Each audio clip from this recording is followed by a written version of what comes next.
Good evening, everybody. This is, hang on a minute, my camera's a bit bloop. There it is. Good evening, everybody. Welcome to Unity News Network, currently live streaming from UNN's Rumble and D Live. Welcome, everybody, on Rumble, the main crowd of the main audience of Unity News Network. Hope everyone is doing fine and well. Pandora Chaser, Sporty Oxford. Who else is there? Who else is in the thing? 80. Who else we got? We got Reconstruct. Welcome everybody to the show, and various other people coming on as well. And we're going to have a guest shortly. We're going to have a chat called Warren Thornton. He's one of my colleagues that I've never properly met. Never actually met ever. We've never been on each other's show. It was meant to be on yesterday, but I didn't do a show yesterday. But when he comes on, I'll kind of like briefly touch on that. But yes, welcome, and we're just going to go straight into it. You know, it's funny. Like I saw here on UNN's Telegram that activists, I don't know what activists, but some sort of activists today emptied bags of manure under an iconic London hotel's Christmas tree in a protest against the obscenely wealthy before being dragged away by security guards. 3 people were seen gathering around the tree at the Ritz in Mayfair in London, while a security guard looked on before pulling out 3 plastic bags and emptying them onto the ground. So wait, did the security guard help? What was going on? 3 people were gathering whether it's in the room while a security guard looked on. Maybe just a spotter, but that does look like this guy's helping, doesn't it? It's quite funny, really, because if only you knew. You see, no one can ever say that I'm not hardcore. To do this show and to do any show, like including the unprecedented ones, I will literally go anywhere and do it. I will go. I'll try not to do pubs and all that because obviously they're loud, but I do go to some places that are unusual. If you knew, with that image in mind, the Christmas tree, I am literally where I am now. I won't disclose where I am in Tenerife, right? Where I am in Tenerife, but basically I am next to a literal Christmas grotto. Basically, Santa would be next to me had he not been here right now. I'm literally next to that right now. So maybe I'm in the Ritz. I can't say for sure, but I'm in Tenerife, though. Okay, that's basically where I am. But I am in. But no one can ever question the commitment that I do. So. I'm not going to turn around the camera or anything to prove it, but I am literally behind this camera is a grotto. I'm not even joking. So anyway, I'm going to get into just touch on. I see our guest is in the waiting room. I'm going to bring him on right now. Actually, I may as well because I want to get his. I do watch his show occasionally on Unprecedented, and he's very informative about certain topics, especially of the Russia-Ukraine situation, which I'm personally kind of very black-pilled about in the sense that I just don't care anymore about it. I mean, it's horrible what's going on, where there is just no end, no sight. Well, there does seem to be a sight to it at the moment, to the end of it. But then again, we've heard this many a time. So on that note, I'm going to bring in our guest. So welcome to the show, Warren Thornton. How are you? I'm very well. Thank you very much for having me on. Did you just finish your own show? Did you say we were chatting yesterday on We did, yes. We just finished the 2-hour news show we do every day. Oh, brilliant! And because I was just trying to find where that was. I guess you've got multiple YouTube channels, but I think they're wasn't too sure what one. I was just gonna listen in just until you came on. Where can people find that? Just get the last bit out of the way first. Where can people actually find you? Well, they can find us on X. We broadcast X live, warrenthornton.com. You can also find us on Rumble, but it's mainly on the Patreon channel because we're so used to telling the truth. We do tend to get shadow banned quite a lot on and banned on quite a lot of channels. Yeah, someone Greg Romford says on YouTube here because you're a regular on the Sonia Poulton show. Is that correct? That's correct. Yeah. Oh, I've never seen you do it, but I don't always watch Sonia's show, only occasionally. So, just in case people don't know you, Warren, please do introduce yourself to UNN. Hello. Yeah, my name's Warren Thornton. I'm an investigative journalist. I was a military sniper for 6 years, and for 8 years I worked looking after people, looking after aid workers in war-torn countries while wars were going on. And probably people would know me as a journalist who was arrested for breaking the Nazi in the Canadian Parliament scandal, which saw the Speaker of the Canadian House have to resign, a gentleman called Rota, which I was arrested by the British police for and then released. Oh, what? Yeah, because I did read that, and I was actually really obviously taken back by it because I wasn't aware it was you that did it. Also, I've watched your shows in the past, and I just wasn't aware that you had broke that story. So what happened there? Because I remember that was a big thing. Obviously, if people don't remember, like, I mean, you tell us yourself, Warren, what actually happened, and then just tell us why then you were arrested.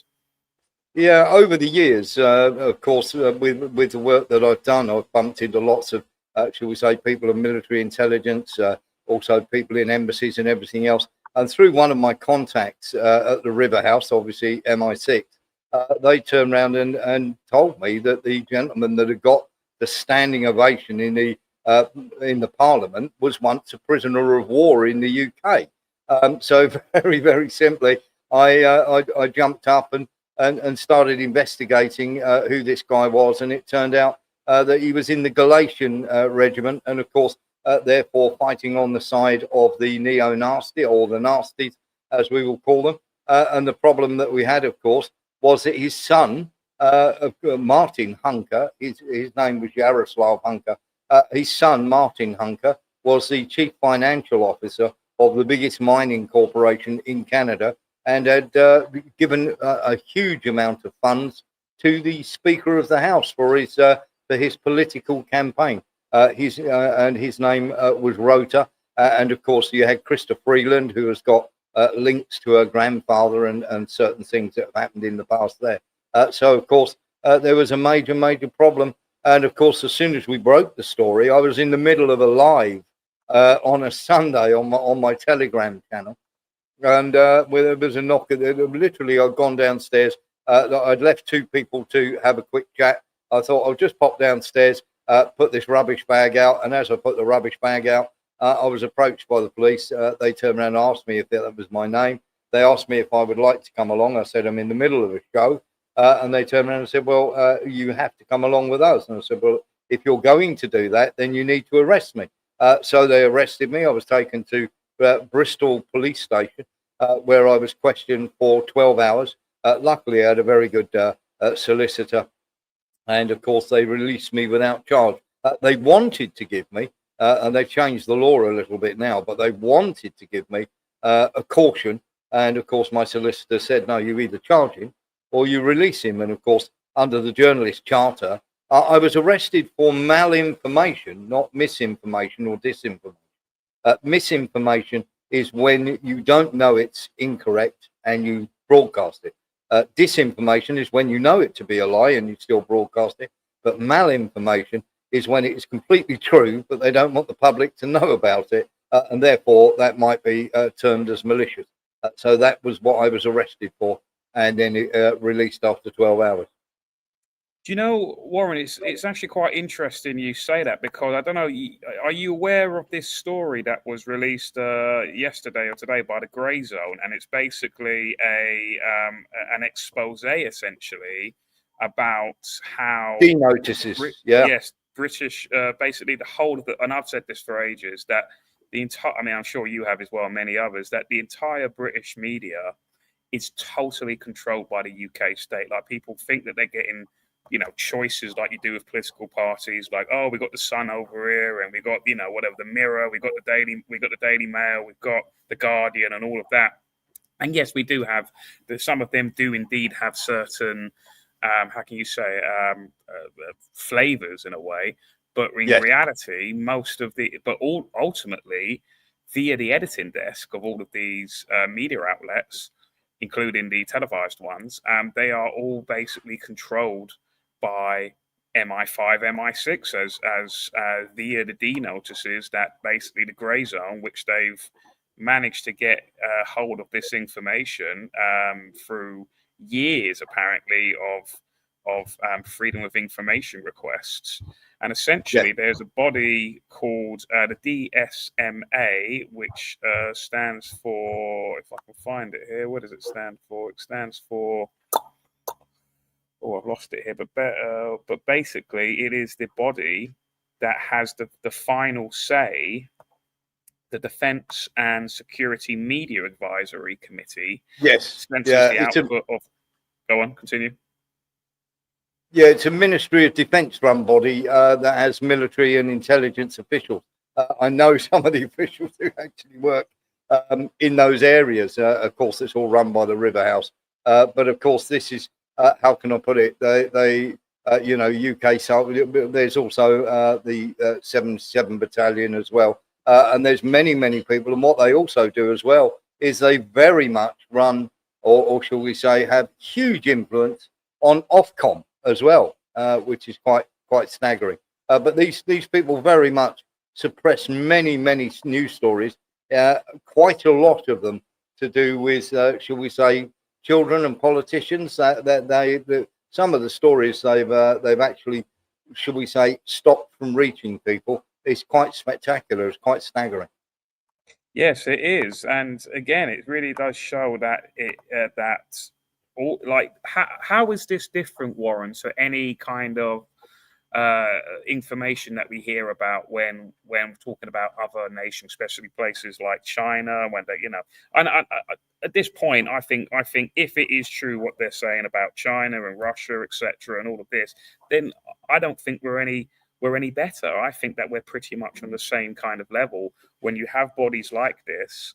And it also goes into this article in particular. I think it also goes into former mentions. I could be confusing it with another article, but basically, you look in the past with such editors and basically people with high, how can I say, that has high media presence even today. They mentioned Piers Morgan in this when he was an editor at one point, I think with The Sun and various other ones. And then he was also basically advised by this body. And now this individual has his own YouTube channel and he's totally independent now. And it makes me think that, are you independent, or is this kind of like Operation Mockingbird Mark II, in the sense that you've now gone into the kind of next, instead of it being in the mainstream or lamestream media, it's now in what many people think is the alternative, such as YouTube, such as Rumble, and all of that. And really, it is just a security state assets. I mean, there we talk about Robert Maxwell, for example, who was. I mean, did you think Robert Maxwell, for example, was a Mossad agent? Yes, absolutely. Because when you look into some of these, I mean, you look at Piers Morgan, there's Israeli money is behind that. If you have a look at the CEO of Google, at the 8200, which is, of course, the Israeli military intelligence, the CEO of Google, you look at Kash Patel, his girlfriend does, should we say, she does all sorts of writing for various PragerU and people like that, but of course has the CEO of that is ex-Israeli intelligence. When you look at Larry Ellison buying Paramount and everything else, you only have to look at the Israeli connections. Whatever the CIA and MI6 or MI5 are up to, Mossad know all about it. So there is a huge connection globally around these stories and everything else. And the British version of D Notice is of course really bad. And of course the head of MI6, her father used to be one of the leaders of the Ukraine resistance movement. So that sort of tells you where everything is going with these sort of things. And of course, America sort of oversee most of all of this that goes on.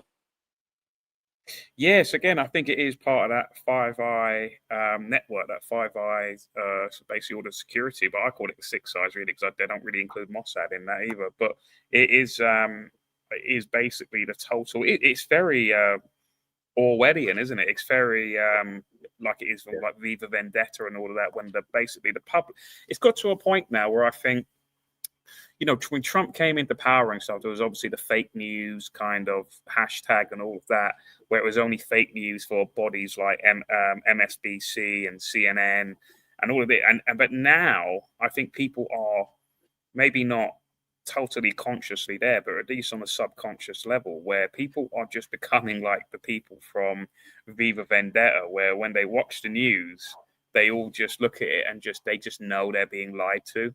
They just know, like either like. But I think but at least in that film, that's in a conscious way.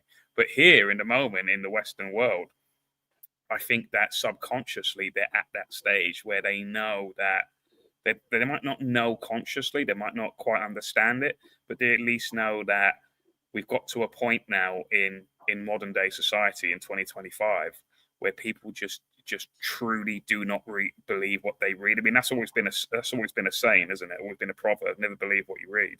But people really are starting to adopt that now. Do you know what I mean? In a subconscious kind of way. Yeah. Absolutely. When you look at things like Mayatosi TV, that is received quite, shall we say, a very good friend of Israel's, and of course has been there and visited quite a few times, the likes of Douglas Murray and people like that. And of course, everybody then thinks there's an alternative media channel out there, but of course it's not alternative media because they receive funding from various different sources, and you only have to go and look at some of that. And some of the media that receives money in Ukraine for military aid and everything else. And of course, and as he said there, Starmer's three men suddenly their trial is put back until April of this year coming up. So April 2026 before you hear anything about them. And there's a D notice on any questions being asked in Parliament about that. And exactly, I was just going to say that indeed, as Right News Network says on Rumble, that story has just totally disappeared, and that's a tip. That is definitely the one that has, I think, of anything, it's definitely been given a D notice, and really, this just sort of fuels my belief that, you know, it's not a radical theory really, but it's just that all of these bodies that we have, whether it's Ofcom, whether it's, you know, just journalists in general, where journalism is meant to be like a representation of living in a liberal democracy. So, oh no, we don't live in a tyranny. We're not like China or Russia. We have journalists that ask our prime ministers and presidents, you know, in the Western world, like spicy questions now. Well, it's like, well, do they? Well, do they? Well, they have a selection of questions that they're allowed to ask that basically the state has cherry picked for them to be allowed to ask, and they can't therefore ask the real questions, such as, "Excuse me, Mr. Starmer, are you basically compromised by Ukrainian influence in that sense, or perhaps something above Ukraine? Are you compromised? Are you in are you a homosexual that is being compromised through some kind of blackmail ring, similar to an Epstein kind of operation? Or maybe it's all the same, maybe it's connected to Mossad, I don't know. So all of those kind of questions that we were, even in UNN, we were asking, like, when it first occurred, where we were basically saying that Keir Starmer is clearly a homosexual. He is in a lavender. Not that I'm saying that there's something terrible being gay, what you do in your own bedroom or whatever. But what I'm saying is that he is clearly in a lavender marriage. His wife is Jewish and also raises their children Jewish. It is believed that, similar to the film The Ghostwriter with Ewan McGregor and Pierce Brosnan, where basically the twist at the end of the film is that the wife was basically behind all of the war crimes and everything. Yeah. And this is how Hollywood let you know, don't they? They let you know this is how we do it. This is how we do it. It's like Capricorn 1. This is how we did it. This is how we did it, right? Well, when you were talking about that, and of course, as he said there, he's put up about Starmer and these rent boys, or shall we say these Ukrainian male models, to use the correct term. But of course, you have to remember that at the time, And it's something I always say is not only follow the money when you're trying to find out things, but also the timing of things. Now, while all this was going on and this was in the news, a Ukrainian oppositionist and Zelensky critic was brutally murdered in front of his, having dropped off his two girls at school. He was an ex-advisor, and his name was he was an ex-advisor to Yukановich, and his name was Portnov. Now, he was shot dead near Madrid. There was a D notice put on that at the gates of an American school in front of his students. His house was raided, his laptop taken away, and of course there's a D notice on that. Nobody's allowed to ask any questions. But it's quite clear that he went to Ukraine 2 or 3 days beforehand, and his laptop, as they say, was taken away because he said he had compromising material on Keir Starmer. And nobody's allowed to ask questions about that. And I would ask, why not? Exactly. So basically, you are a product.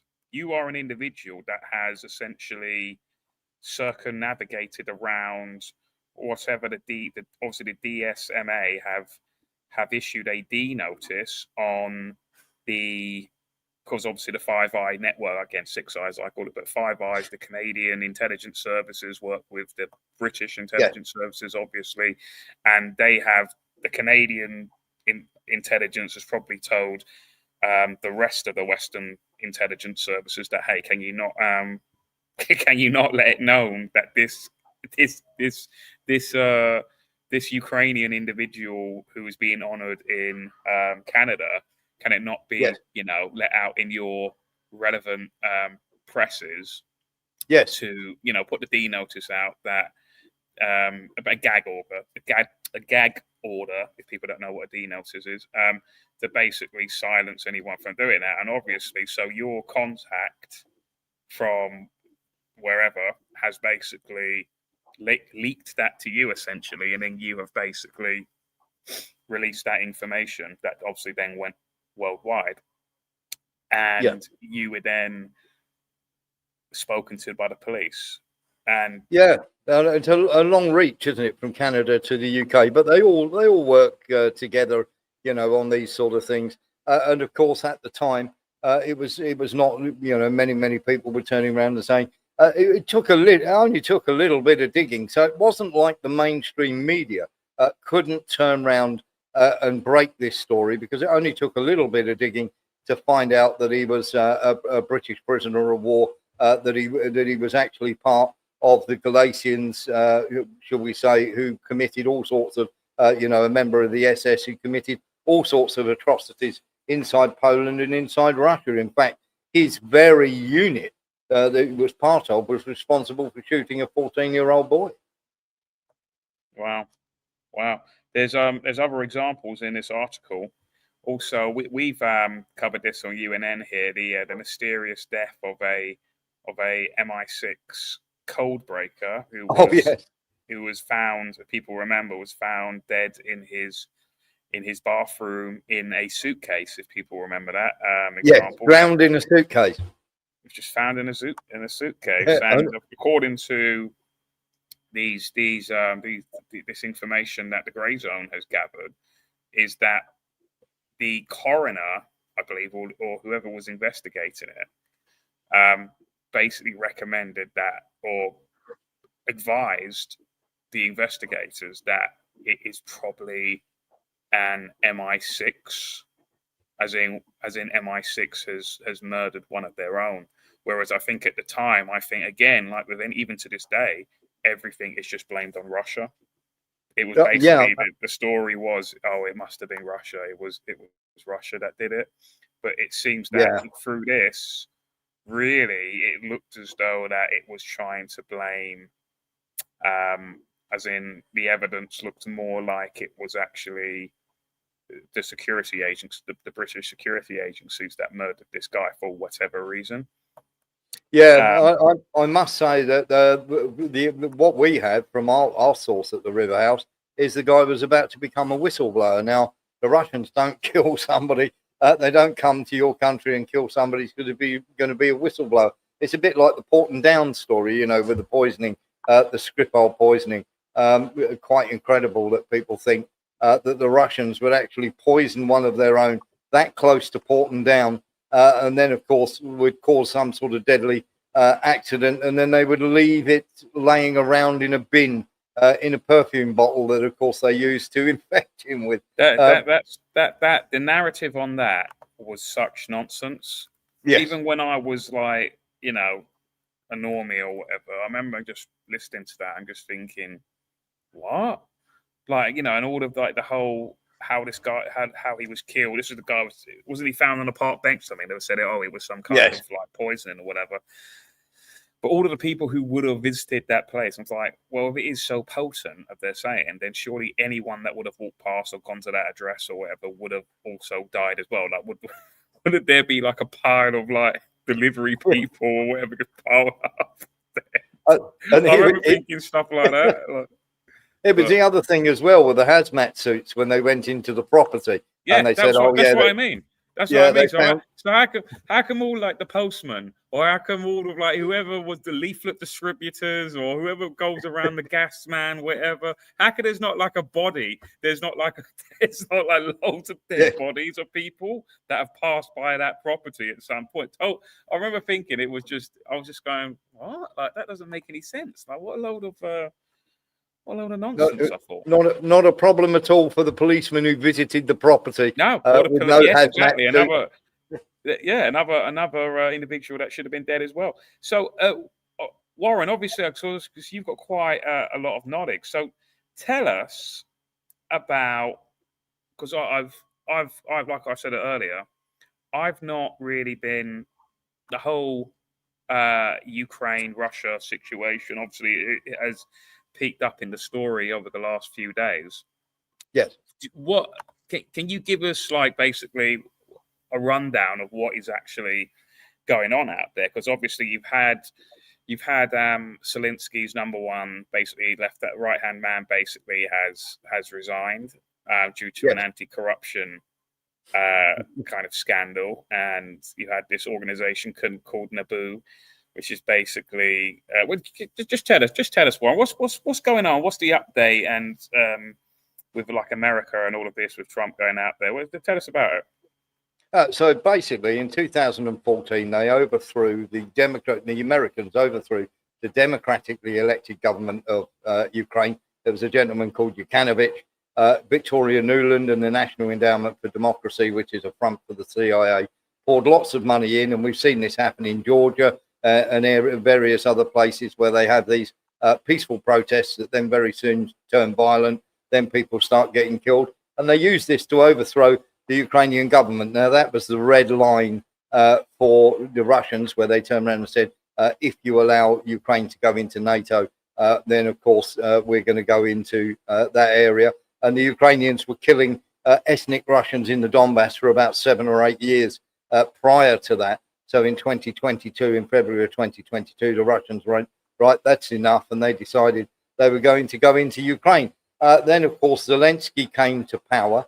Now, the problem that we have with Zelensky was, let's face it, the Ukraine is one of the biggest laundromats for washing money you can possibly have.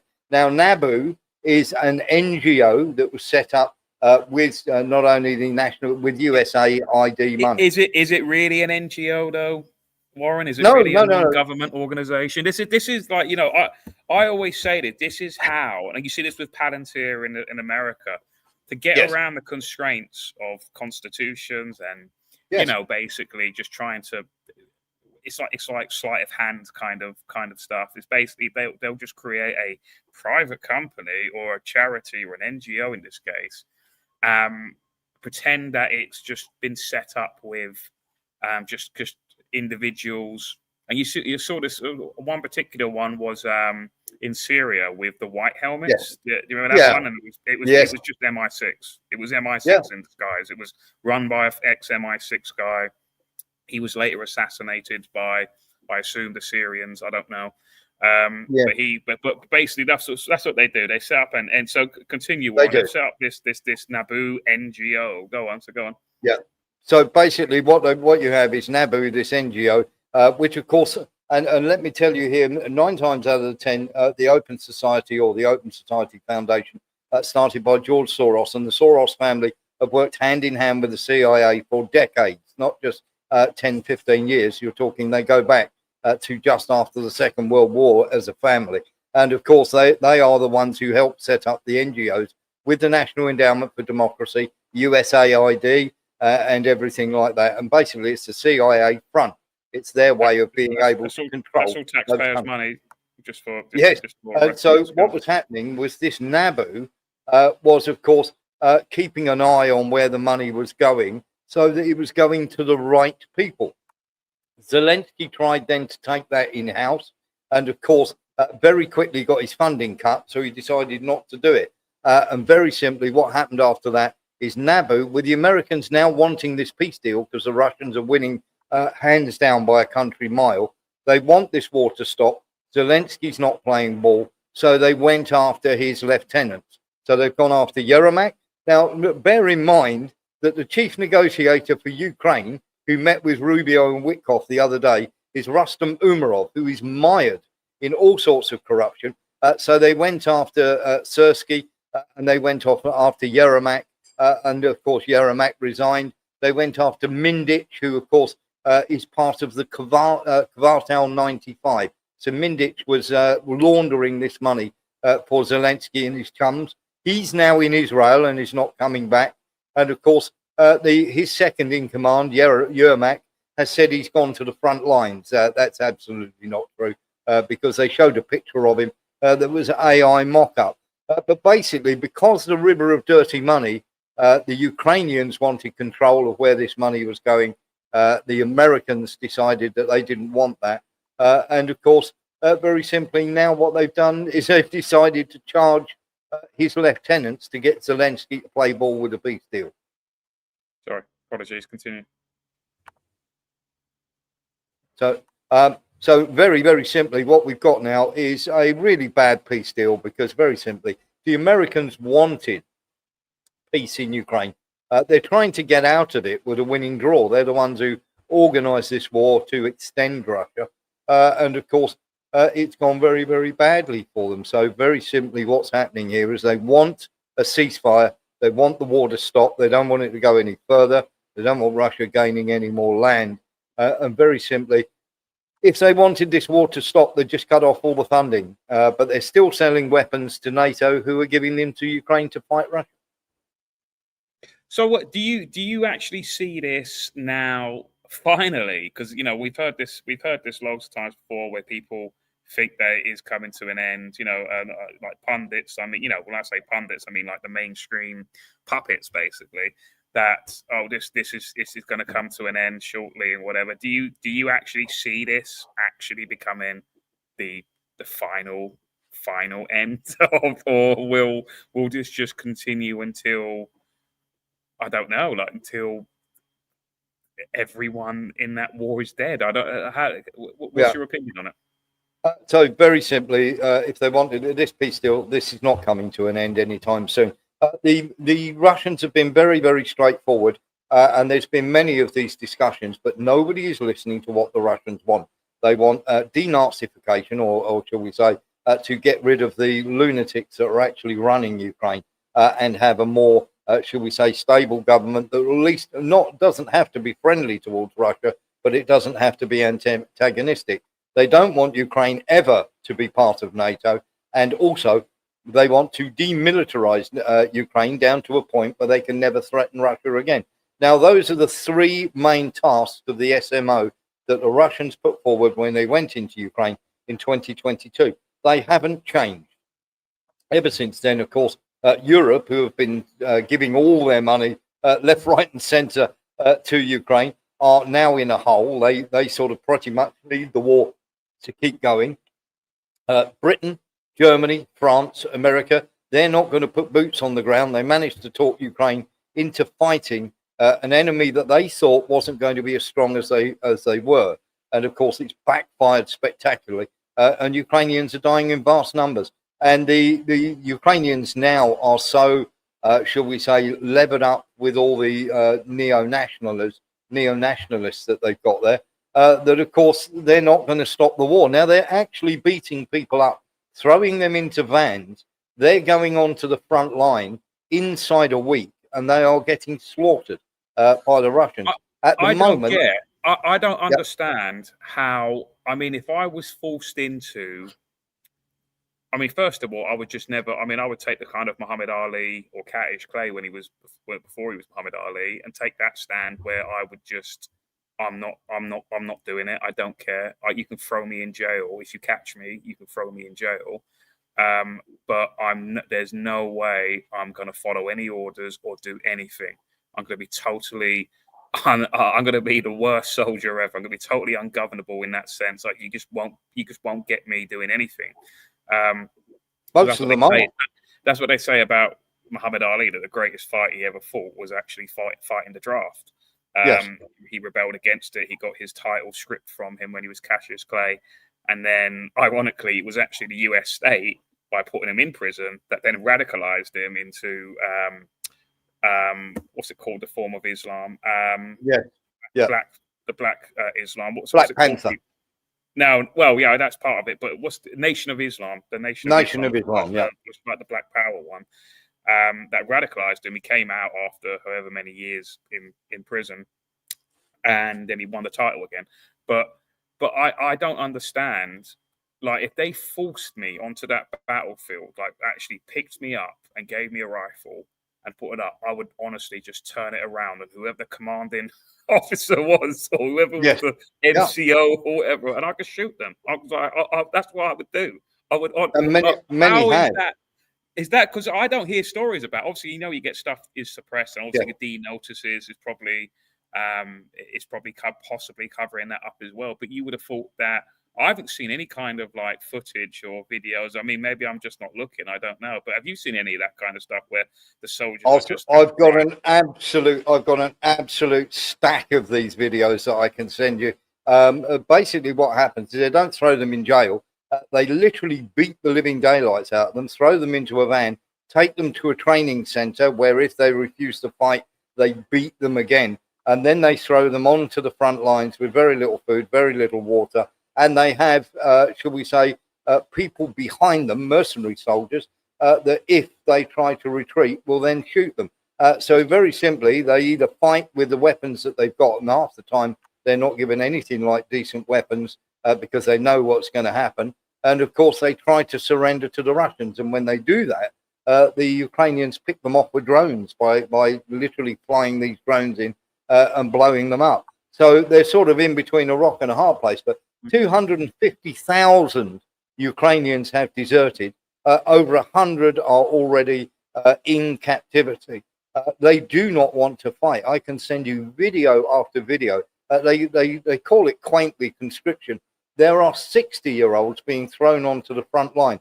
This nonsense about Russia losing tons and tons of people, it's not how Russia do it. What they do is they move into an area, they bomb this area, and of course they've got more equipment, more artillery power, more firepower. The Ukrainians have got no air power whatsoever apart from drones. The Russians can produce 20 times more drones. And of course, very simply, what they do is they then shut off one area. They make a cauldron around it with a little gap left open for the Ukrainians to send men in and for men to escape. They then line that road with drones, and it's like a turkey shoot for the Russians, where they just keep killing anybody trying to get in or go out. And of course, the troops that are in there, they just keep bombing them and shelling them until they run out of equipment, run out of food, and then they just go in and pick them off. So why doesn't the Russians just end it? If they have superiority on all levels, why don't they just finish it? Why can't they just go on? Well, very simply, they know that this is and Russia. This is what the West never understand is Russians are brilliant at doing wars of attrition. Rather like Stalingrad, they just wear you down. They call it Komodo dragon tactics over there. And you ever see a Komodo dragon comes along, takes a bite out of you, you get a little bit weaker. Then another one will come along, take a bite out of you, and eventually you are so weak and so diseased that they come along and tear you to pieces. And it sounds brutal, but that's exactly the sort of tactics that they use. And of course, in the war of attrition, they are, as they see it, denazifying Ukraine because Ukrainians are dying in great numbers. As they see it, trees and bushes don't shoot back. The land doesn't shoot back. Let them keep coming on to us, keep killing them, and then eventually, when they are so weak, we'll just take over all their land. And by August of 2026, they will only have 400,000 men left. One of the reasons why Russia conducted this special military operation, right, Yes. was to prevent a bloodbath, a massacre, basically, and a genocide, you could even say, of Russian-speaking people. Yes. I mean, it just seems like that the way that Russia are conducting it, and I understand the tactics of just wearing your opponent down, but if the whole justification of getting into this, I'm just going to say war, is to save the people that, in order to prevent a bloodbath, then they're just doing the jobs themselves now. Surely surely I can imagine that if the Ukrainian authorities are just rounding up people, regardless of age, regardless if they're Russian-speaking people or Ukrainian-speaking people, and just putting them on the battlefield, then what are the Russians doing there then? I mean, if I genuinely cared about the Russian-speaking people in Ukraine, I wouldn't be doing what they're doing. I would be invading as soon as possible. I know I've got every military superiority in every way, and I would save more blood. I would save more bloodshed. So why are they not doing it? Because to me, it doesn't make any sense. Well, very simply, what's happening is the people who do want to, anybody who wants to stay behind and wait for the Russians coming, is executed by the Ukrainians. If not, you have to evacuate. And of course, very, very simply, those people go to the far west. Now, the further west you go into Ukraine, the more, shall we say, neo-nationalists they become. So the problem that they have, or rather that Russia have, they don't want to be killing these people. In fact, they drop. In Minorad at the moment, where there's over 1,100 troops surrounded in Minorad, they have been dropping leaflets saying surrender to us, and they actually scrawl on walls and on these leaflets. They have a call sign on a radio that you can call up to surrender if you so wish to. And of course, the problem is if they try and retreat or try and get out of there, their own side are shooting them. So the poor guys that are on the front line are in between a rock and a hard place. And as I say, if they go to the Russians and try and surrender, the Ukrainians pick them off with their own drones. Yeah, I understand that. See, I'm a bit down the kind of rabbit hole a bit, and I could be wrong on this, this could be crazy thinking. I think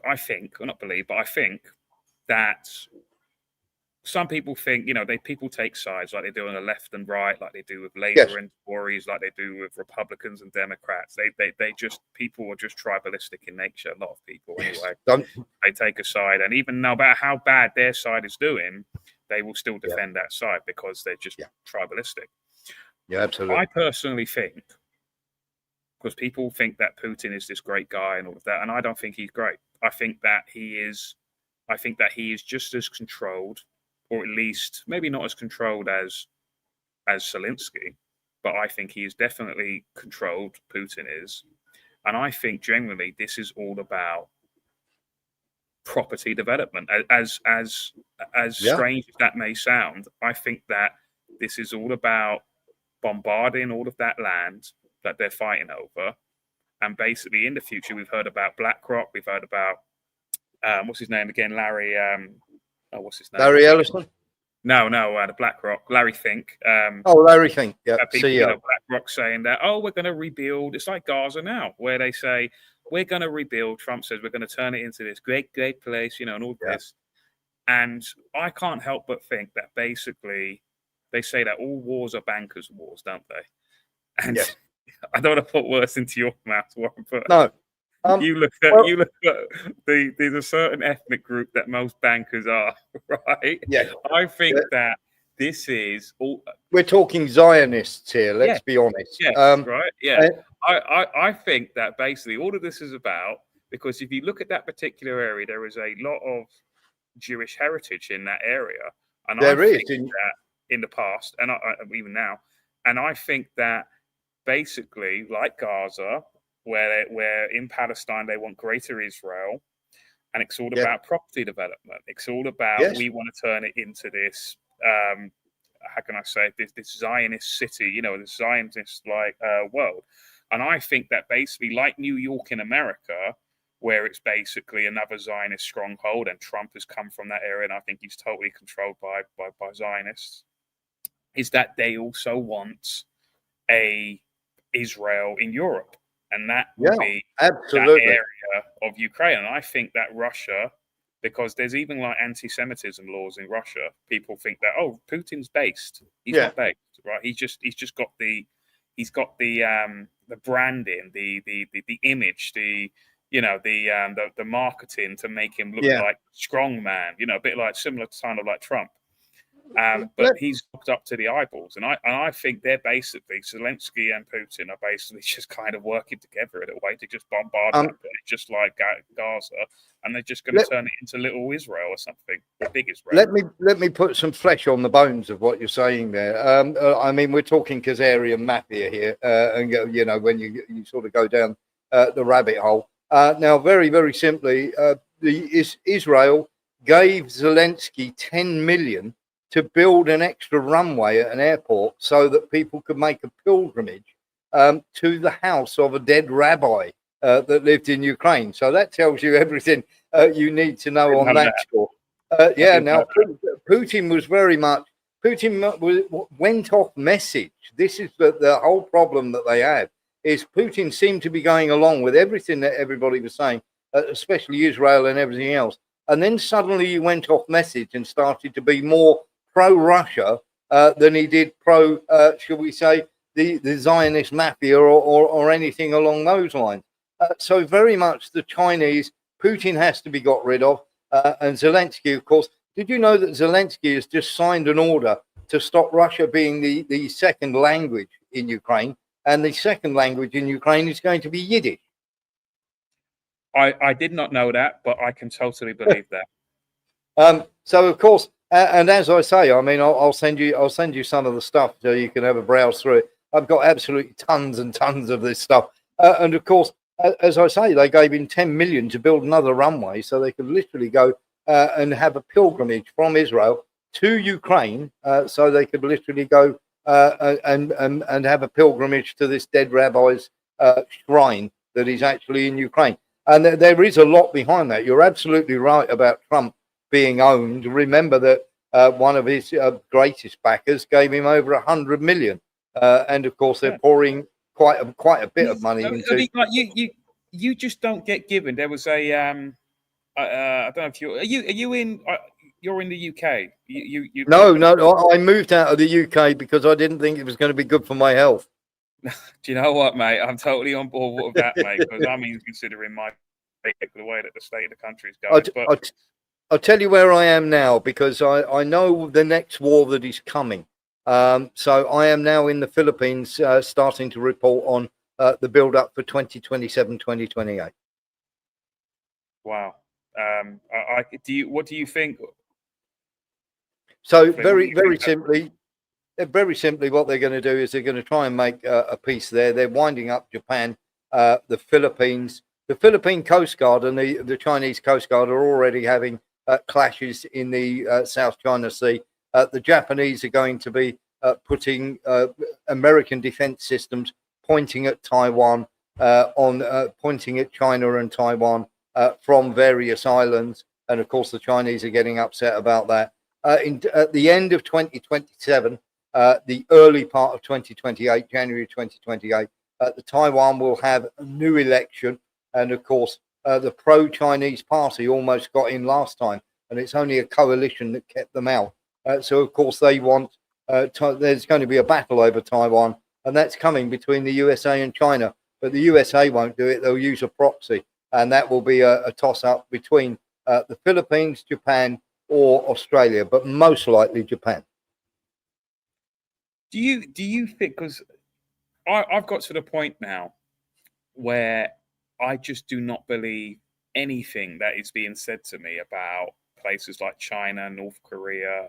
I'm trying to think of other kind of war-torn countries, Iran, war-torn, high authority places. Do you believe Do you believe any of the, say, China stuff? Do you believe that they are as bad as the Western media says? No, I think what they want is their sphere of influence. I mean, I'm I suppose, one of the lucky guys, or unlucky, depending on which part you look at it. But I've been to Iran and North Korea. And North Korea, Kim Jong Un just wants to be left alone. Now, there's a guy who is dangerous because he wants to be left alone. The Americans don't want to leave him alone. The last time Trump visited, by the way, a SEAL team tried to get into North Korea to plant bugs, and they ended up killing 3 North Korean fishermen because they got detected, and then they scarpered out of there. That's the reason Kim Jong Un didn't want to meet with Trump after he went to South Korea a month or so ago. What's the strategic benefit to the US for conquering North Korea? Well, very simply, that would give them a huge corridor. Remember that North Korea have, and they developed their own. The Russians didn't want them to have them. The Chinese didn't want them to have them. But they are a nuclear power. They've got nukes, and they want those taken away. They still haven't forgotten the Korean War because, of course, South Korea, shall we say, and North Korea with that dividing line, and they've never gotten on. And of course, there's been overtures from South Korea. And now North Korea are coming out of the cold. The Russians are wanting to make friends. The Chinese are wanting to make friends for the first time in must be 50, 60 years. So America very much want to peel North Korea away from the clutches of Russia and China as they see it. Interesting. Warren, obviously you've been on for almost an hour. I'll let you go because I know you've just done your show as well. If people want to find you, this is your website. Is this the best place for people to find you, or is it Twitter and Rumble? Yeah, the best place to find me is on Patreon. If you type in Warren Thornton on Patreon, or you go to this website and you decide to become a member, it will automatically transfer you to Patreon. We have a show Monday to Friday, 6 p.m. to 8 p.m. On Sundays, we have Lembit Opik with us from 7 p.m. to 9 p.m. And of course, we do a subscriber show in the morning. It's very much an interactive news show that we do.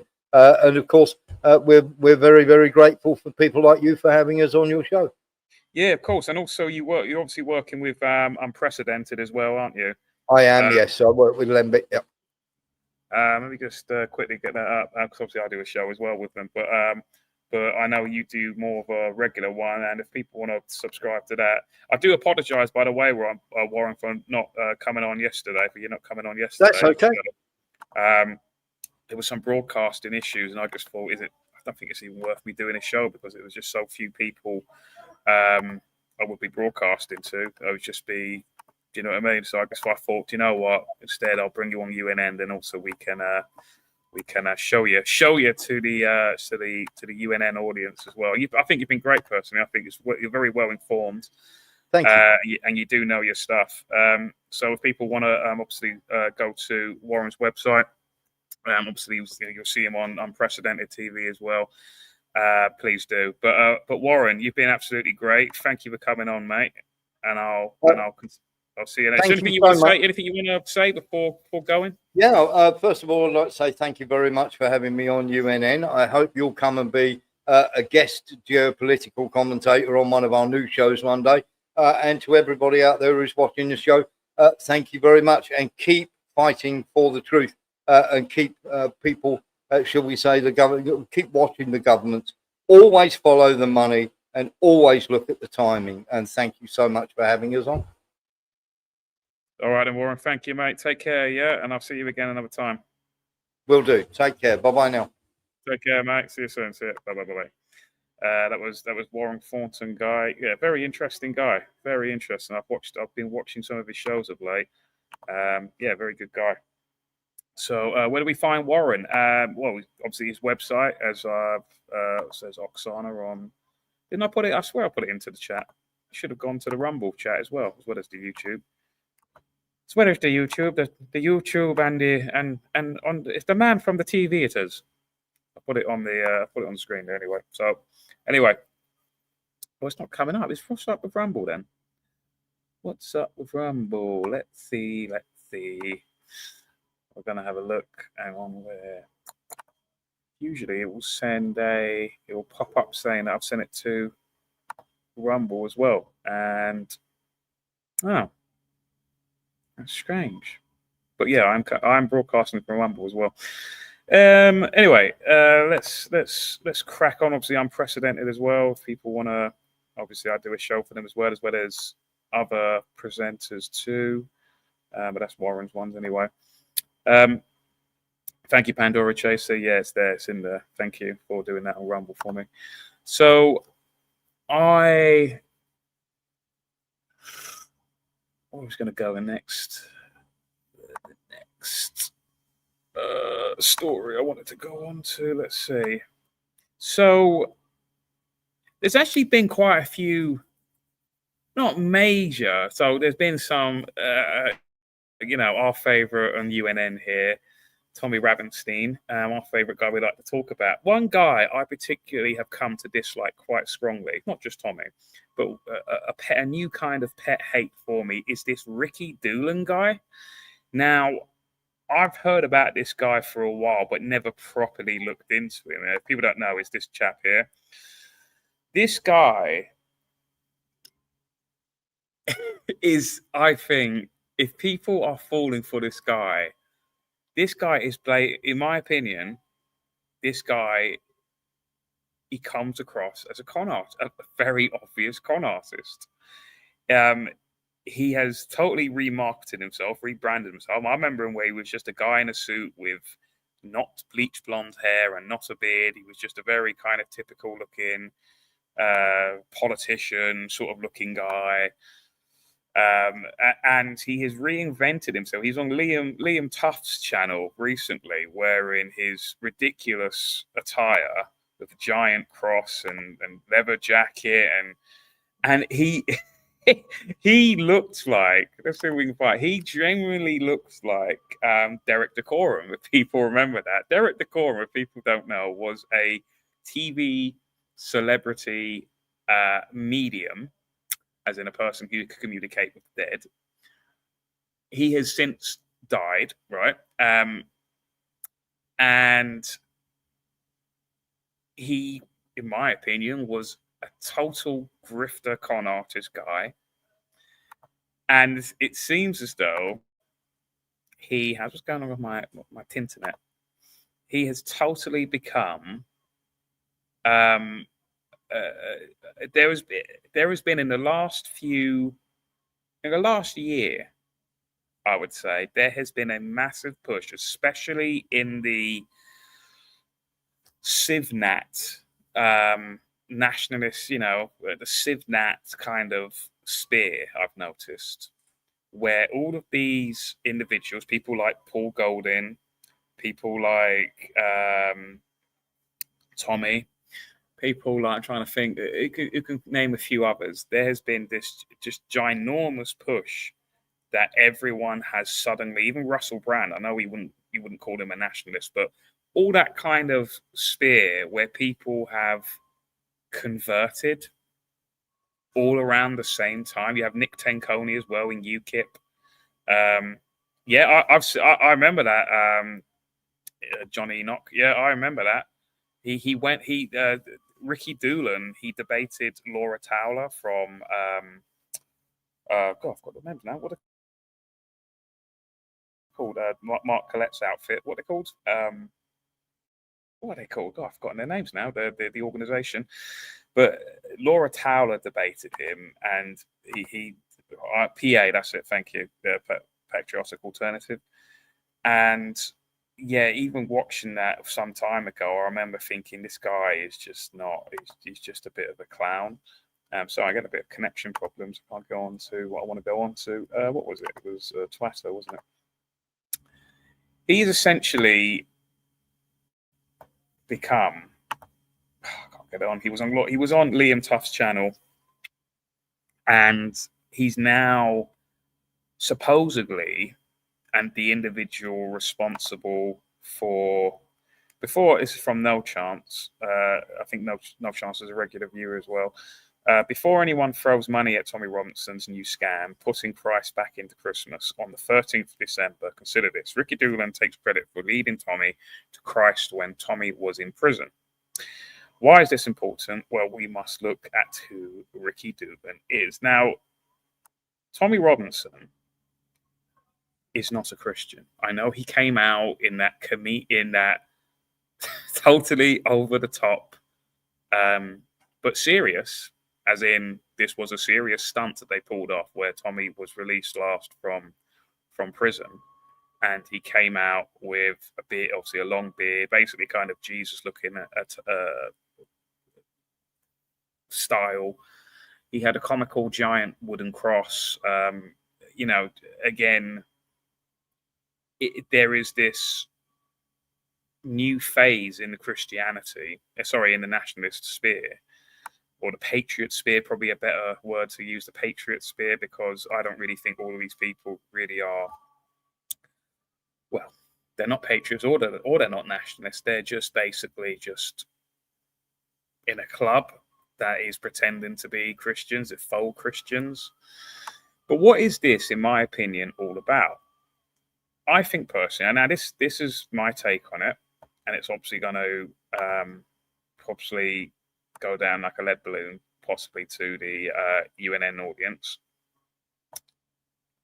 So I know some people are Christian. I'm not.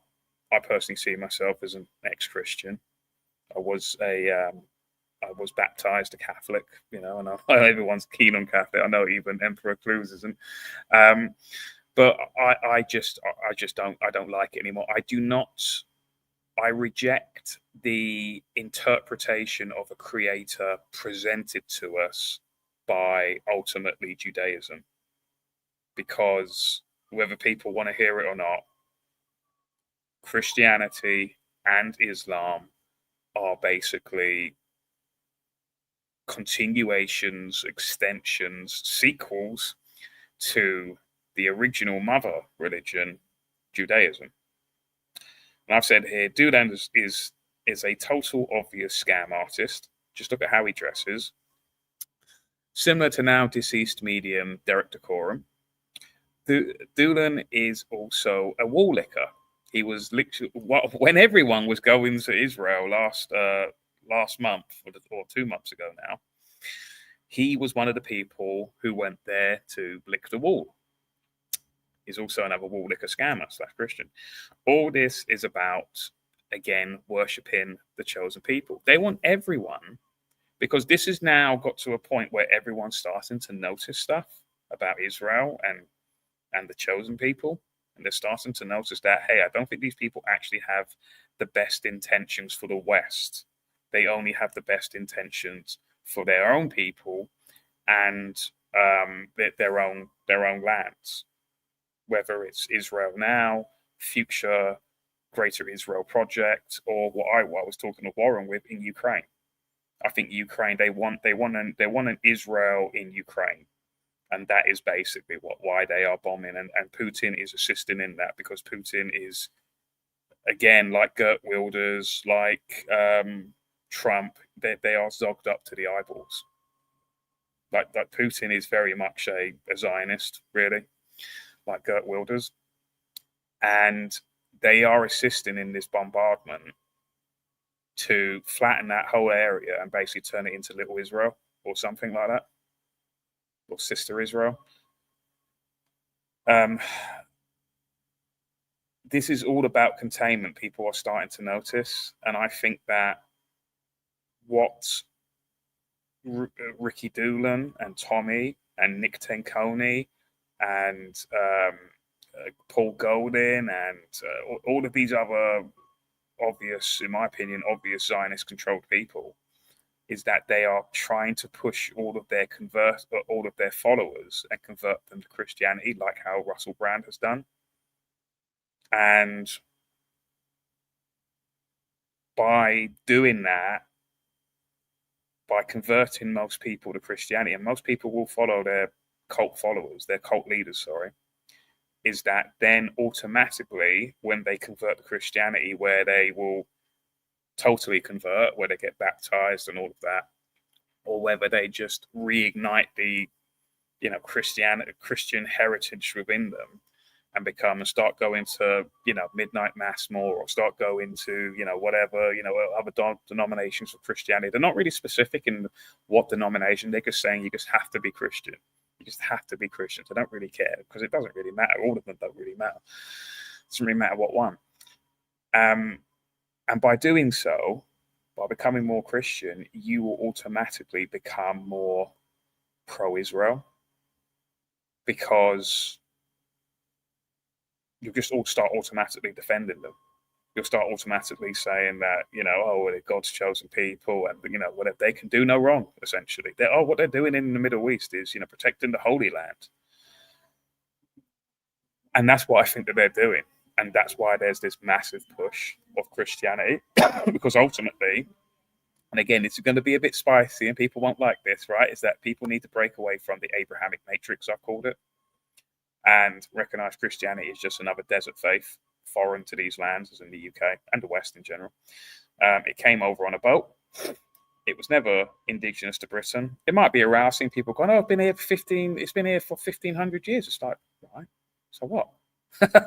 So this is, if people are using the argument that say Steve Laws is using, I'm saying I don't think Steve Laws is even religious. I don't know. But if people are saying that, as Liam Tuff says, my Ghanaian mate who's been here, who was born here, his family's been here for 2 previous generations. Is he English? Well, the obvious answer is, well, no, he's not English, but you're still referring him to a Ghanaian. The same logic can be applied to, but this religion's been here for 1,500 years. So what? It's still foreign to this land. It's not indigenous to this land. So if we can't, what's good for the goose is good for the gander. If we're using the argument that I don't care if you've been here for 4 generations, you are still an African, which is true, then surely the same principle of, well, Christianity's been here for 1,500 years, and it's still not part of our. It's not part of our custom. It's not part of our heritage. Whatever we had before was part of our heritage that got basically wiped out. It basically got ethnically cleansed from our lands. People say paganism, but who really knows now? It's been so long that who really knows? So I think that the reason why Tommy and all these lot are pushing now we know. Remember, I said a couple of weeks ago, that Fiona Rose Diamond, who I know people have mixed opinions on, that she put a Twitter post out saying that the Met Police contacted her and said that because Fiona's looking to have a digital ID protest in London on on Saturday the 13th of December, and the Met Police called her up on behalf of Tommy Robinson, again, enemy of the state, that is literally working with the authorities of the UK, to try and convince Fiona to not have the protest. So what Tommy is doing is he's going to have, again, another kind of scam marketing kind of thing, where he's going to have a Christmas carol, the biggest Christmas carol, singing, I assume, in London ever. I think that's what he's trying to do. Again, it's always like that kind of thinking, isn't it? Oh, I want to do this. I want to have this. I want to have this. Excuse me. So this is him looking like a bit of a crackhead, but he's in a gym. Tommy and co organising a Christmas carol event on Saturday, London, the 13th of December. It must be quite annoying for Nick Tenconi, because I saw a video that he is arranging also a protest in, I think, Dover. He could say Kent. I assume it's Dover on that day as well. So I reckon Nick Tenconi will possibly cancel that in order to attend this. Listen to what look at that face. What what Tommy had to say. Let's put on my sound. I'm not going to see. I don't need to. I never need to do the retard stuff anymore, do I? The music. I don't need to do that. See, like David again. The student has surpassed the master. I have surpassed him. Right. Let's see what you had to say. My question is, will you be in London for the biggest carol service this country's seen? And do you know what? This is the first year. We shouldn't have to put this on. There should be a Christmas carol service. There should be a massive Christmas event put on by our government. Did you see Poland's this year? Did you see Poland's Christmas market switch on? All the lights all lit in the colours of their country, the celebration, everyone in their capital city coming out for it. We want that, yeah? This is the first year. We're going to organise it within 4 weeks, unite the kingdom, put the Christ back into Christmas. Let's start focusing on our days. It's the first year. Wait till next year, the year after. We're going to do it every year. People will end up travelling from around the globe to our Christmas event. Guaranteed, yeah? This is the first year. Please come along. It's not a protest. It's not against anything. It's literally a celebration of Christ, a celebration of Christmas, a celebration of Christianity. Music, gospel bands, musicians, opera singers. We are going to have it all. It's going to be a beautiful few hours to come together with your brothers and sisters to celebrate Christ. It's on the 13th of December. It's going to start about 2 o'clock, central London, probably around Whitehall, still agreeing the exact location with the police. But again, we're not protesting against anything. It's literally a celebration. Bible readings, music, celebration, beauty. It's going to be beautiful. Make your plans. Please come along. If you can support it.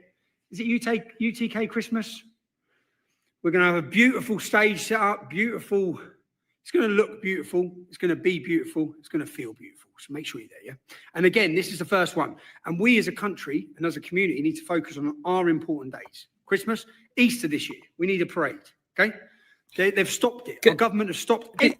This isn't true. None of this is true. I'm sorry. I'm disagreeing with everything Tommy is saying here. People are saying that.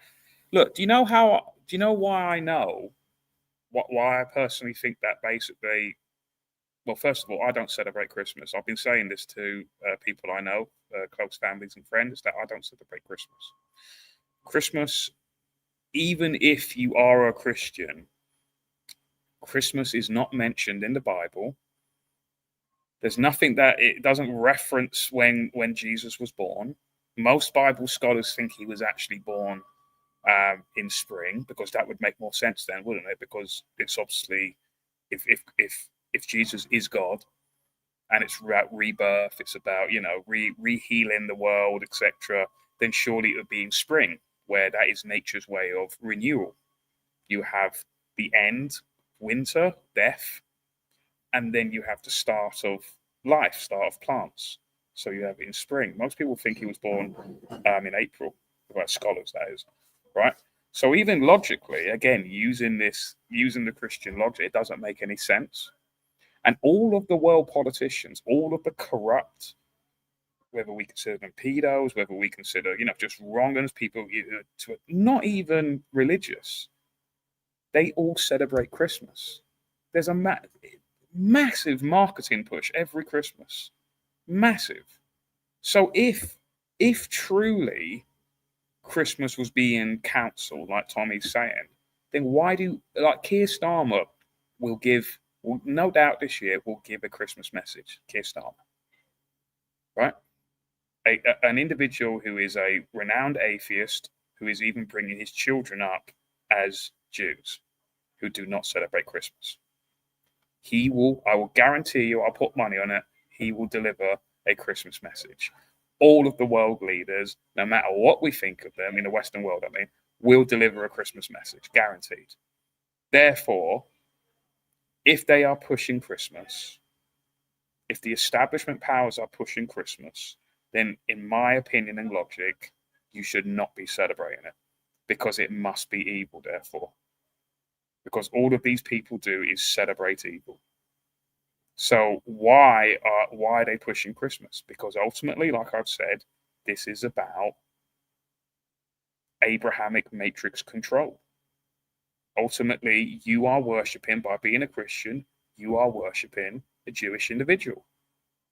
You are worshipping. All of the apostles were Jewish. The first pope was Jewish. Everything. Remember, we had Jada Franson on, and Jada Franson, I like Jada Franson, but she tried to convince me, but she failed to convince me. In fact, I thought her argument was counter-logical to everything else she stands for, i.e., her faith. I mean, even she said, "Oh, yeah, everything always leads back to Israel, to these people," and I'm like, "Yeah, just like Christianity, right? Like that. It's like it's all about control." Like, I'm not saying I'm an atheist. I'm not saying that I don't believe in a creator. I do. I just don't accept the interpretation that is being presented to me in the Old and New Testament. I just reject it. I don't accept the interpretation that was written by Jews. No, I don't accept it. I don't think that's what God was like, or the creator, I'll say. I don't think the creator was like that. I don't think, I mean, do people know? Here's a little question for you all, right? Do people know why both Muslims and Jewish people do not eat pork? Do people know the origin of that? Let me know in the comments. Do people actually know? I'm gonna listen for another 20 seconds to this control guy who doesn't look. That's a great picture in it. Let me know in the comments, without having to search for it and all of that. Do people actually know why Jews and Muslims do not eat pork? Everything's been cut back across the country. So we need to fill that space, and then they'll want to take it back from us. But they're not going to be able to. We the people, for the people, first Christmas event this year. Make sure you're there, 13th of December. Start about 2 o'clock. I look forward to seeing you all. I'll be there celebrating, peacefully enjoying Christmas with some beautiful Christmas carols. So whilst I'm just going to wait until some more comments come in. So whilst Tommy's in the gym there, this is also this is the mindset of Tommy and his mates, right? Tommy Robinson has atted Donald Trump. Well, we should know that Donald Trump isn't on Twitter. He's on Truth Social, right? So that's basically a dead account. There's no point of even adding that. This is what he's got to say about one of his dumbass mates has basically got a tattoo. What do you reckon, lads? Trump. What do you reckon? Come on there, Donald. Hey? Done a line of coke? Yes, that's your face in the mirror. What's that? Taking care of business. That's what I fucking do, innit? That's what I do, innit? Take care of business. Oh, shut up, you sausage. You missed it. Shut up, you. What do you reckon, lads? What do you reckon? Come on there, Donald. Hey? Come on. Looks like he's done a line of coke. Yes, that's your face in the mirror. What's that? Do you know what? Tommy didn't even get that his mate basically just done him over and just said, "Yeah, it looks like your face in the mirror, Tommy," as in you do loads of coke. Tommy would know, be an expert in that, wouldn't he? He would know if someone's taking coke. Yeah, and as someone said here, yeah, enter name here. It's like, yeah, he got a tattoo of a pedo on his leg. Essentially, he got a bare minimum. He got a tattoo of a pedo defender, basically, right? As I said there, Trump covered up the Epstein file, Mossad child trafficking blackmail operation, which is a major reason why the West has massive corruption. That is the root cause of it. That is the root cause of it. This operation, plus many others, no doubt, but it's the most high-profile one. That why we have massive corruption in the West is because of a Mossad Epstein files child trafficking blackmail operation, where basically the six eyes work together, as in Mossad, MI6, CIA, Australia, Canada. Was that all of it? There's another one somewhere.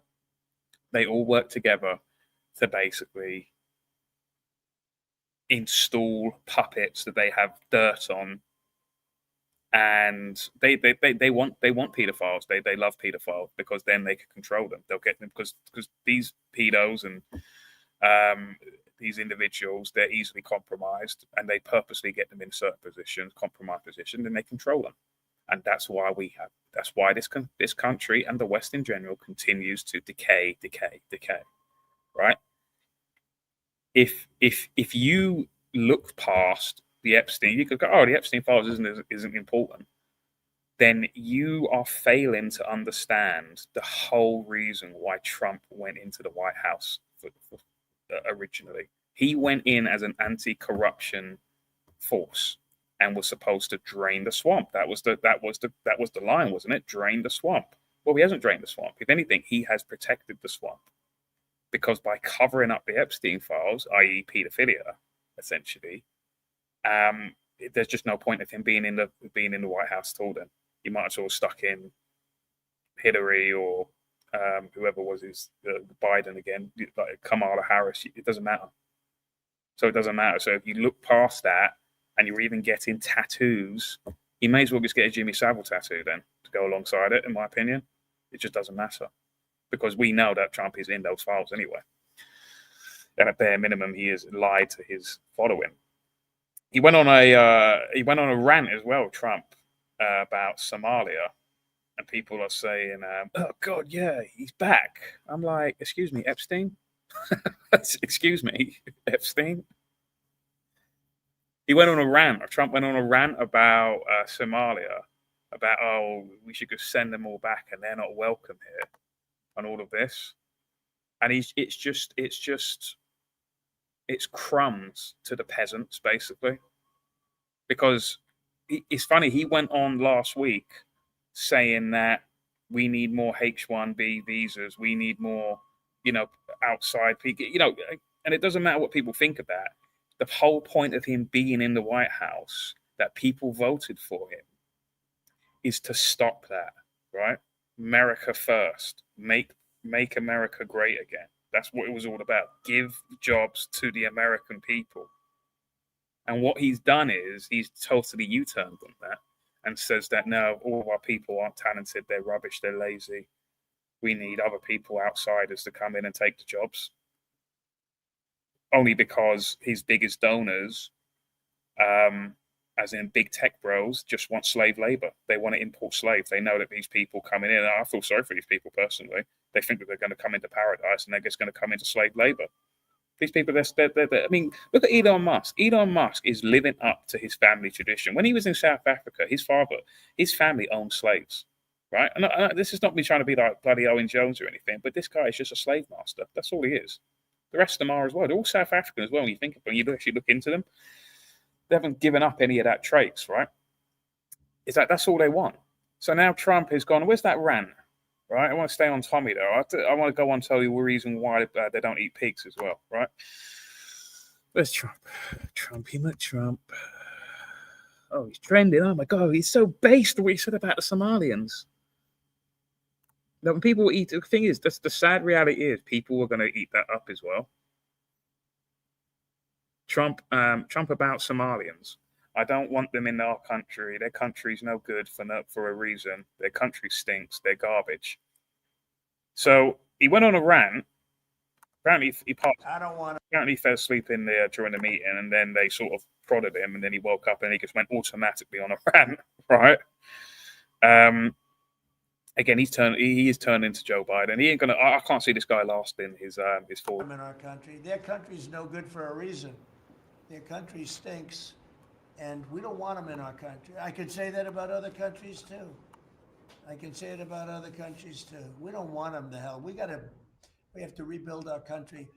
Our country's at a tipping point. We could go bad. We're at a tipping point. I don't know if people mind me saying that, but I'm saying it. We could go one way or the. Yeah, but he's the president. The buck stops with Trump now. Oh, we're at a tipping point. What are we going to do? It's like, excuse me, you were in power 4 years prior, and you're in power now. Why don't you stop it then? If that's the case, why don't you do it? But all this is, guys. I see some people saying based in the comment. Yeah, it might be based, right? It might be, whether people think that or not, it might be based, right? This is just crumbs from the table. It's like you're the dog, and then whatever food you haven't finished, here you go, dog. Here you go. This is what this is. What I care about are actions, not words. Judge them by their fruit, yeah? What they produce. He is currently deporting again, I'm using the logic of does deportation work and all that, right? He's currently underperforming from Biden and Obama from deportations. They're less than Biden and Obama. But really think about that. People go, oh, ICE. ICE aren't doing shit, mate. Right? He's also put 19 countries on a banned list, right? As in, like, you remember, like the flight bans a few years ago, and the biggest countries that America has a problems with in terms of immigration, like Mexico being one of them, are not on the list. They're just random third world countries that have low immigration rate, both legally and illegally. And it's just, again, it's just slop. This is Goy slop stuff. And he's just giving, and people are going, oh yeah, he's back. He's not back, man. He's just talking. Trump is just a politician. He's just become a typical politician. He will just say what you want to hear. But in terms of actions, he will go and do the total opposite then and stab you in the back. And we're going to go the wrong way if we keep taking in garbage into our country. Ilhan Omar is garbage. She's garbage. Her friends are garbage. These aren't people that work. These aren't people that say, let's go, come on, let's make this place great. These are people that do nothing but complain. They complain. And from where they came from, they got nothing. You know, they came from paradise and they said, this isn't paradise. But when they come from hell and they complain and do nothing but bitch, we don't want them in our country. Let them go back to where they came from and fix it. He was a bit cranky after his sleep. I want to go quickly. So I'll tell you the reason why, just back to my kind of my rant, right?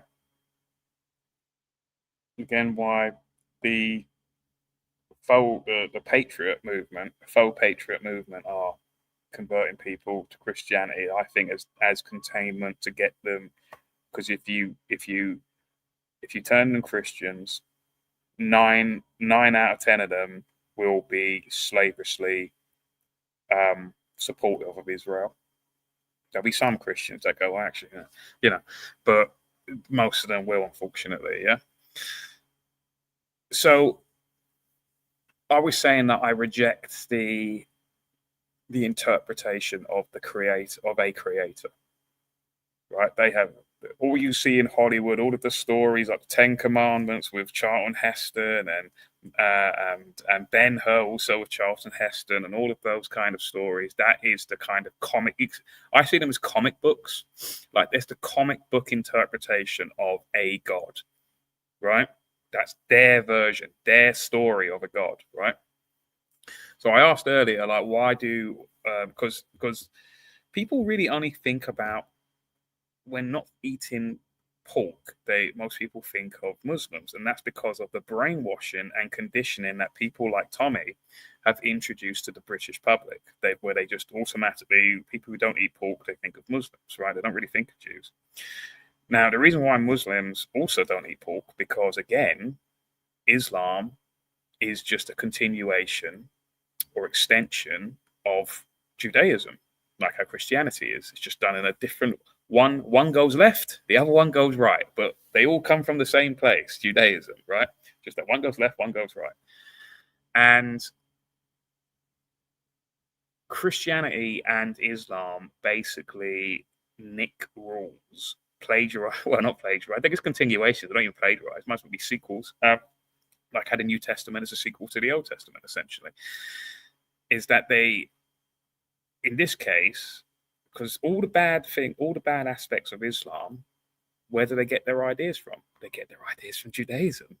So all the things where you can marry a child at 3 comes from Judaism. It's referenced in the Talmud, for example, right? All of the things like male genital mutilation, where does it come from? It comes from Judaism, because loads of Muslims do circumcision on both women and men. halal, people go on about halal all the time. Well, it comes from kosher. That's where it comes from. This is just an extension. So where does this come from, where the bacon stuff? So basically the story of why, and someone did mention it, was Enoch Powell there in the chat. He said, oh, because they're dirty. But guess why are they dirty? Why is it dirty? What is the actual origin that it comes from? Why are they considered dirty? Well, this is the story, and this is official canon, right? This is official law in Judaism. Muslims just copied it, right? Is that during Noah's Ark, Noah was complaining to God like a kind of male Karen. He was complaining to God. He wanted to speak to the manager, right? I.e. God, right? He wanted to speak to the manager, and he wanted to complain that basically, because I got all these animals on the ark, they're shitting everywhere, and it's just becoming like well annoying and really unsanitary. And can you not just like make all the shit go away? So he left that customer complaint, and God then went, I'll tell you what I'm going to do, because I like you. What I'm going to do is I'm going to get that elephant over there to give birth to an animal. We'll call it a pig, because basically all a pig is just an elephant without a trunk, right? And basically that animal, I've designed it in its code to basically just eat anything, and it's going to eat all the shit on the boat. So an elephant randomly just gave birth to a pig, and then the pig was basically a living Hoover. This is a serious. I'm being absolutely serious with this origin story of the pig. So when people come up to me and go, "Why aren't you, part one of the Abrahamic faith?" It's because I just reject the bad storytelling. Do you know what I mean? Yeah, exactly, Fraser. It sounds, hey, it must be true because it's in a book. It's in the Old Testament, so it must be true. And it's in the Quran. It must be true. It sounds totally plausible. Alphabet Cat, and yeah, you've got the thing. Yeah, but the pig still has to do its own shit. So where's the logic in that? I know, right? So that's why they don't eat pigs, because it's just a human Hoover. Sorry, a living Hoover. And that's the origin to why they don't eat bacon or any kind of pork whatsoever.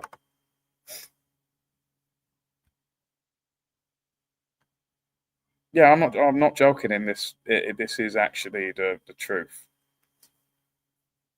Also, do you want to hear another one? Noah also complained about all of the mice as well to God in the customer complaints department. He complained to God. He said there's all mice around, and the mice are like eating all of the food, etc. It's like, wouldn't all the animals eat the food? But so he said, "Can I have like an animal that basically hunts the mice?" And I'm like thinking, are you meant to be preserving the animals? Like a mouse is an animal, a rat is an animal. So again, God went, all right, I'll tell you what we're going to do. We're going to get that lion over there to sneeze. And then from the sneeze, a cat will be born. And then the cat will eat all of the like mice and rats. So that sorted out that. I don't know why God couldn't have just like, I don't know, click this finger like Q from Star Trek and just make all the shit and mice just go away if it was such a big deal. But whatever. Like, so this is basically why I don't. I just reject this sort of like. Here's a story that has been presented to you, and then I just read a bit of it and I go, not for me, mate. Yeah, do you know what I mean? It's not my kind of you go, oh, but it's more magical back then. But it's shit magic. It's not even like, again, it sounds believable. Yeah, a lion sneezed and a cat just flew out of its nose through the snot. So now that is a little. Oh yeah, brazen red. Oh, now that's a little. Now that is a little far fetched. So the whole thing of an elephant, the whole thing of a pig being like born from an elephant, and elephant just basically just popped out of an elephant. A pig just popped out of an elephant. That's the believable bit. But what? A lion sneezed and it created a cat? Come on, man. Sean, you have been reading comics. No, this is literal Old Testament doctrine and Quran doctrine. I mean, what's the coincidence? What a coincidence that Islam just happens to have the exact same story as the Judaic Old Testament. What a coincidence! That's amazing, isn't it?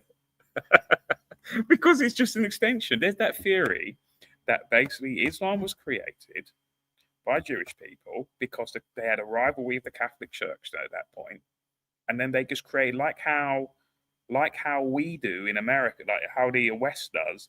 They purposely create terrorist organizations, and then they plant them to fight a force that they want to take over. That's basically what happened. They just done it. It was just a proto version of that. That's all Islam is. It's just an organization that Jewish people created, or the Catholic Church created, I should say. But again, the first Catholics were Jewish to basically fight Judaism. That's all it was.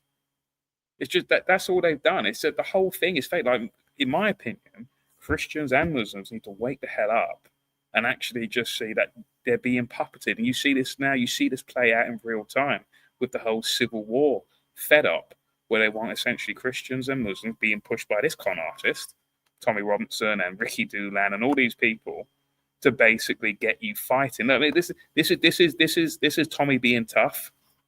He said here, "Fuck Qatar." Right? Let's listen to this. Right? Let's listen to this. Across Europe. Fuck Qatar. Do you want me to tell you the insanity of Great Britain, the insanity of London? Right. You listen to this, right?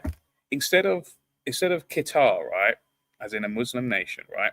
Instead, trade it with the word Israel, and nothing's different. There's a hostile nation called Qatar, a nation that gives home to Hamas's leadership, a nation that has spent nearly £1 billion funding extremist organisations across Europe, Israel. A nation that funds terrorism, Israel. Blatantly funds terrorism. American CIA investigations have shown it, yeah?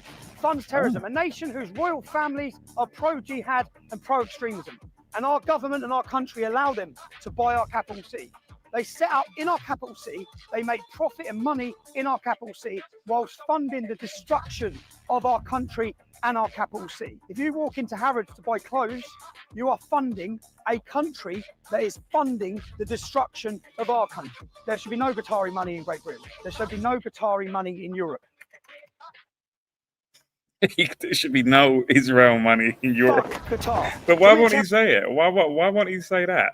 This could be easily swapped out for the greatest terrorist state and power and influence within the West. I'm, of course, referring to the state of Israel. David Icke had something to say about it as well. Where was it? What did David Icke say? It says, but Israeli money is fine, right? The country via its global network funding and manipulating mass migration into Britain and Europe to dismantle the West in accordance with its fake religious ideology.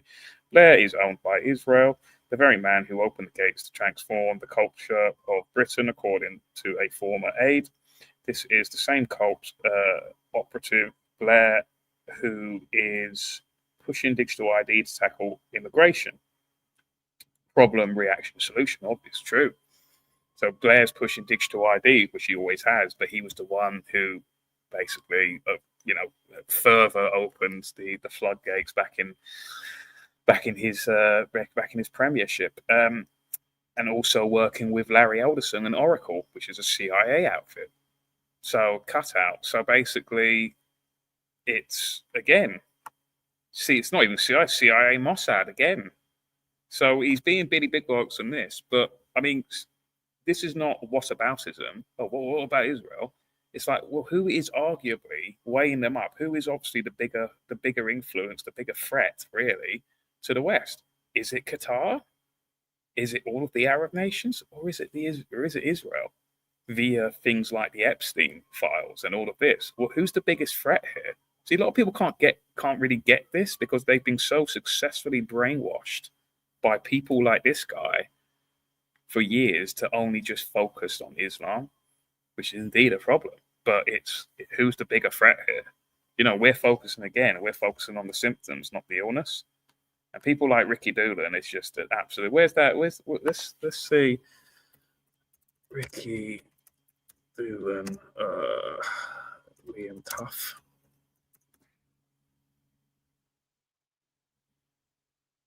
That's why we can never get anywhere, because we're focusing too much on the symptoms. We're not focusing on the illness. You know, the root cause. And look at this guy. Me and the team are working on planting Spirit Embassy churches all over the UK. Spirit. This is some. Is this a guy? Is he trying to basically get into the kind of what do they call that, New Age kind of like thing, and making a Christian version of New Age? Is that basically his plan? Hello, everyone. Just a quick message for everybody in the Lincoln area, that our cell group Bible study continues tomorrow from 7 p.m. at the Grandstand Community Centre. So we started it 3 weeks ago, and it's been growing in attendance every single week. I'm going to, by the way, guys, when people on D Live and Rumble, if you want to get in a song request, I'm going to head off shortly. So do get in the lemons and/or donations on Rumble. I'll be going off fairly shortly. So God is really up to something and moving. Making pigs, season in Lincolnshire. making cats. So come and join me tomorrow at the Spirit Embassy Cell Group Bible Study in Lincoln.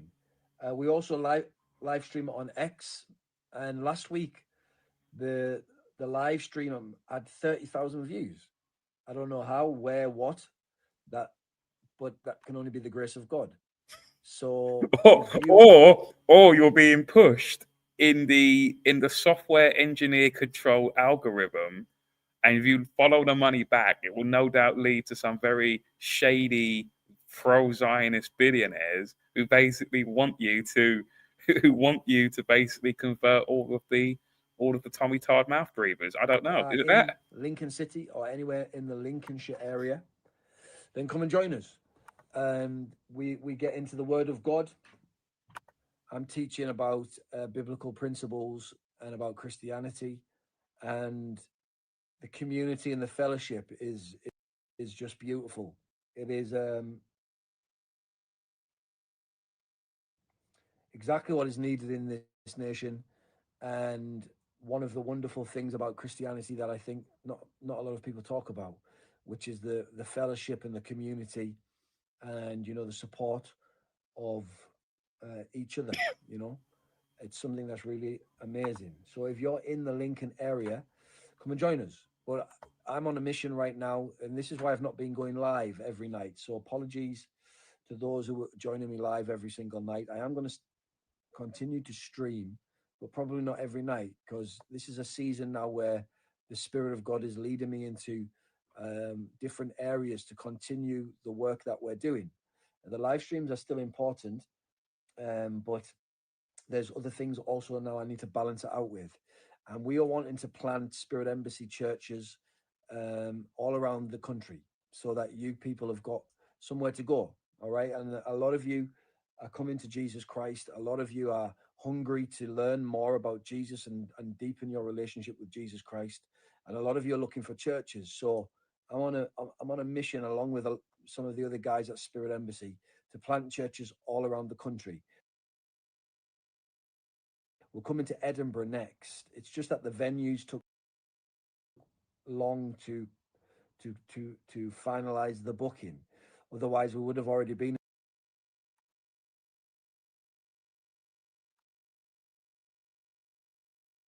I want to see the Liam Tufts one. In Edinburgh, but I'm coming to Edinburgh.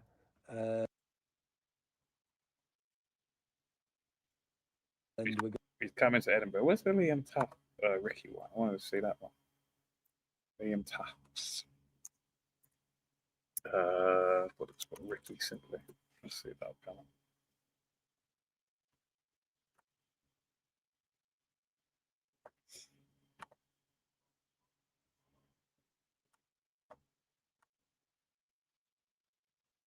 want to see his attire, his flamboyant attire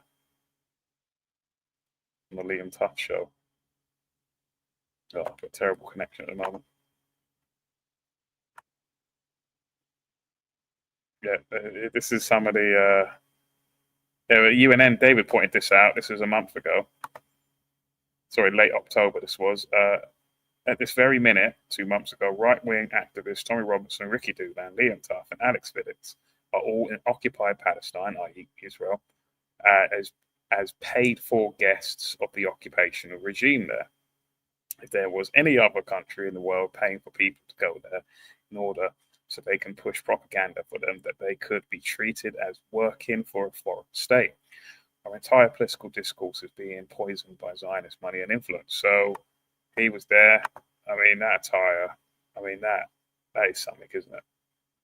There's that, the one on Liam Tuss was I thought the best one. Oh, there he is. This is.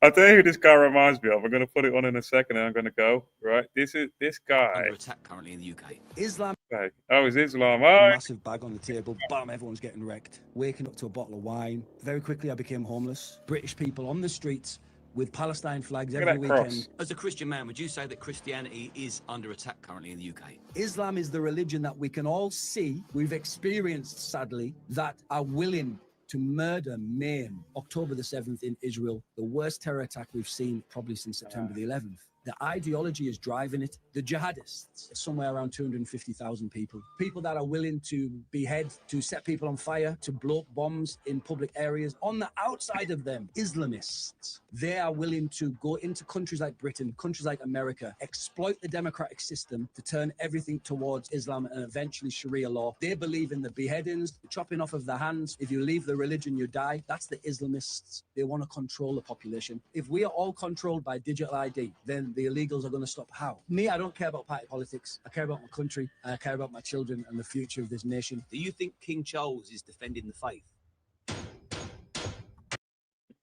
Do you know who he reminds me of? The people used to watch Phoenix Nights. This is Ricky Doolan. He's so obviously a grifter. It makes me laugh. Hundreds of years ago, when man walked the planet, he had no real means of communication. In time, man developed a phenomenon which has never been fully understood by the psychic community. This phenomenon is Clinton Baptiste. You all right? What's his name? Clinton Baptiste. Now, I'm getting a voice. Spirit's very strong tonight, very strong. Hey, oh. I'm getting the name. I'm hearing the name. John. Is there a John in the audience? This is what he does in spirit churches. She was quite young when she died. Am I right? 93. Yeah, but she was young in herself, though. She was young at heart. And she seemed to slow down a lot towards the end. Am I right? Yeah. This is your partner, correct? Now, I think there's something you want to tell her. Am I right? No. I think there is. Something you wanted to get off your chest. You may be a bit ashamed of. Don't you tell her, don't get hurt.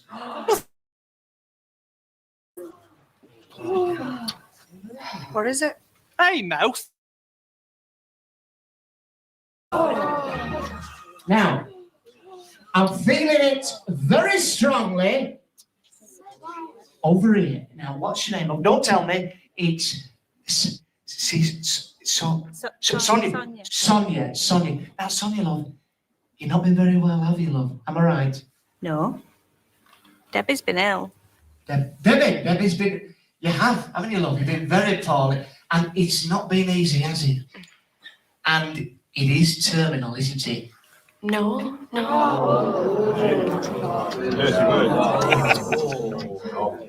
Right. Hands up. Who can have children? You gotta be cruel to me, can't you? Hey, don't shoot the messenger. I'm only telling you what the spirits are telling me. Now, I'm getting the word nonce.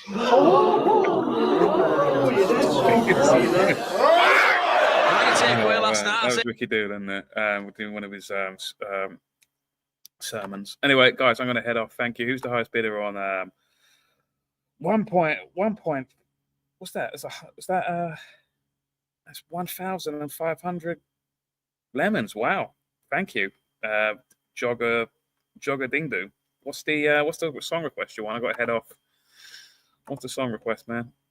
I've got to leave Santa's Grotto, unfortunately, because that's where I'm broadcasting from. I'm literally broadcasting from a Santa's Grotto next door to me. Literally, there's right behind the camera is where Santa sits. I'm not joking. So I hope it's been educational. Yeah, Derek Coram was pretty funny, actually. Yeah, that's that. My mum used to love Derek Coram. That's not even a joke. Right. She went to, I think she went to Catford Theatre to watch Derek Decorum. I think it was one of those mediums. I don't know, whatever. But yeah, that's they seem to love it. What's the song request? Let's head off. Okay, cool. I think I've got it. I think I know what that is.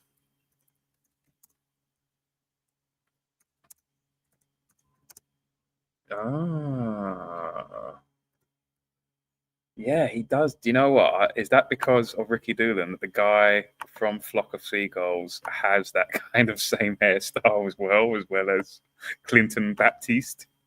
Right? All right. Okay, guys, thank you all for watching. Take care. I'm going to leave YouTube now just to protect my channel from copyright nonsense. So, guys, take care. Thank you very much. People on DLive and Rumble will get to listen to this banger. So, take care on YouTube. Oh, I've messed up. Hang on. What was that? Not used to doing this, ending a stream on another channel. Yeah, right.